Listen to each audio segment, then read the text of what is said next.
நபிகள் நாயகம் முகமது முஸ்தபா ஸல்லல்லாஹு அலைஹி வஸல்லம் காலத்துல பள்ளியுடைய வாசல்ல ஒரு ஆள் அழுகிறார். பள்ளியுடைய வாசல் அங்க இருந்து அழுகிறார். அழுதுட்டு இருக்கிறது அந்த நேரத்துல ஹஜ்ரத் உமர் ரலியல்லாஹு அன்ஹு வந்தாங்க. அவர் அழுகிறத பார்த்தோன்னே உமருக்கே சங்கடமாயி போச்சு.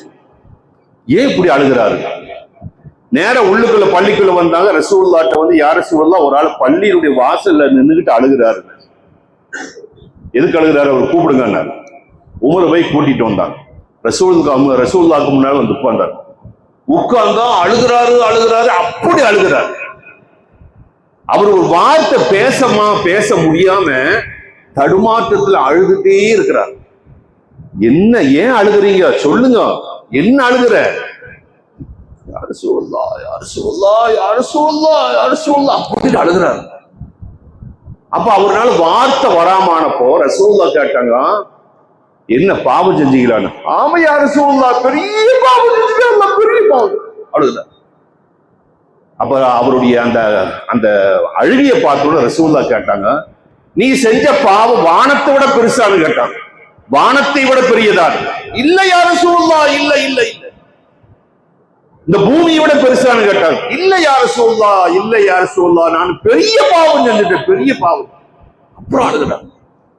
ஒரு விதமா தன்னுடைய அழுகிய கட்டுப்படுத்திட்டு சொல்றாரு, யா ரசூலுல்லாஹ், என்னுடைய வேலை என்ன தெரியுமா? மையத்தை கொண்டு கபர்ல அடக்குவாங்க, எல்லாரும் போயிருவாங்க. எல்லாரும் போனதுக்கு பின்னால்தான் என்னுடைய வேலையே. கபரை தோண்டுவேன், அந்த கபரில் அடங்கப்பட்டிருக்கக்கூடிய மையத்துடைய துணியை எடுப்பேன், துணியை அப்படியே ஊறி எடுப்பேன், சந்தையில கொண்டு வித்து காசாக்கி சாப்பிடுறேன். இதுதான் என்னுடைய வேலை.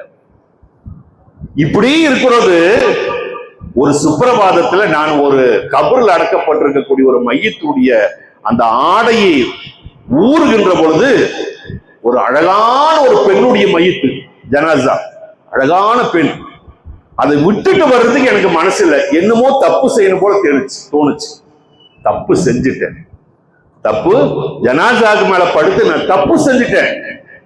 எல்லாம் முடிச்சுட்டு நான் கபர்ல இருந்து வெளியே வருவது அந்த மையத்து என்ன பார்த்து சொல்லுச்சு, அட பாவி, நாளைக்கு அல்லாஹு தஆலாவை சந்திக்கிறது இப்படி அசுத்தமாக்கிட்டியே, நஜீசாக்கி அட பாவி அப்படின்னு மையத்து சொல்லுச்சு.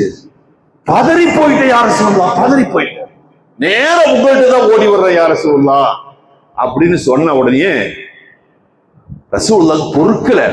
அந்த பாவம் ரசூலுல்லாஹ்வுக்கு பொறுக்காம, இப்படிப்பட்ட பாவியை நீ போய் எந்திரிச்சு போ